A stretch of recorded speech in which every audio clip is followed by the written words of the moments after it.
Is freedom the real problem, or is it the lie we refuse to question? Because everything you've been told about peace sounds beautiful. Freedom, choice, individuality. But what if those very things are the reason the world keeps breaking? What if the ability to choose is also the reason people choose conflict? That's the question at the center of Madara Uchiha. Not just one of the most powerful characters in Naruto, but one of the most dangerous minds ever created. Because Madara didn't just want to win, he wanted to fix the world. And his solution? Eliminate the very thing we value most, freedom itself. Madara wasn't born a villain. He was shaped by war, raised in a world where children were forced to fight, where loss was constant, and where trust was nothing more than a weakness waiting to be exploited. He didn't grow up believing in peace. He grew up watching it fail over and over again. Every alliance broken, every promise shattered, every moment of hope followed by more bloodshed. And over time, that does something to a person. It doesn't just make you angry, it makes you question everything. Especially the idea that humans, left to their own choices, will ever create peace. And that's where Madara's philosophy begins. He looked at the world and saw a pattern. Not random chaos, but predictable failure. Humans fight because they desire different things. They suffer because they compare themselves to others. They create conflict because they're free to want, free to choose, free to oppose. And in Madara's eyes, that freedom wasn't a gift. It was a flaw. Because as long as people could choose, they would choose differently. And as long as they chose differently, conflict was inevitable. So he asked a question most people are too afraid to consider. What if true peace requires the end of choice? Not control through fear like pain, but something deeper, something absolute. A world where no one suffers because no one can.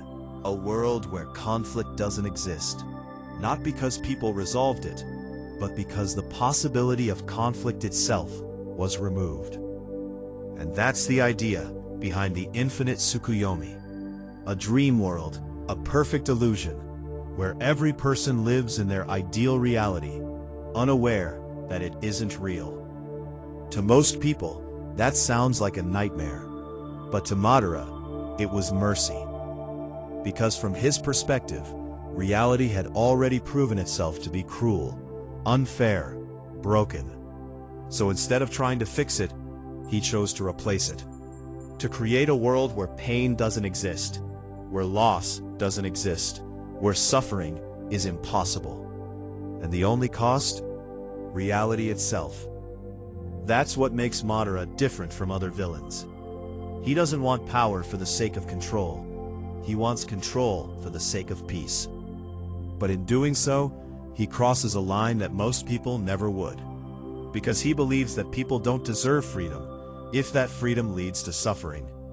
That the world would be better off if choice was taken away completely. And here's where it gets uncomfortable. Because part of what he says makes sense. Look at the world.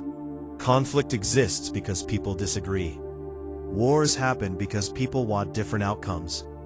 Pain spreads because individuals act in their own interest. And if you remove those differences, if you remove those choices, then technically, you remove the source of conflict. But at what cost?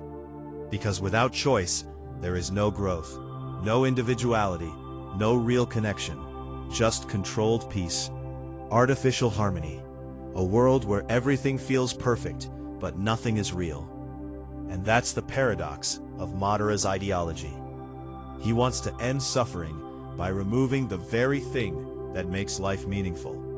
And the deeper you think about it, the more dangerous that idea becomes. Because it sounds logical, it sounds efficient, it sounds like a solution, but it also strips away everything that makes us human. He doesn't believe in growth.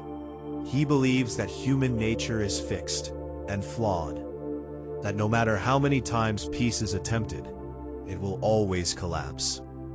So instead of hoping for a better future, he decides to force one. And that's where idealism turns into domination. Because once you believe your vision is the only solution, everyone else becomes the problem. Their choices become the threat.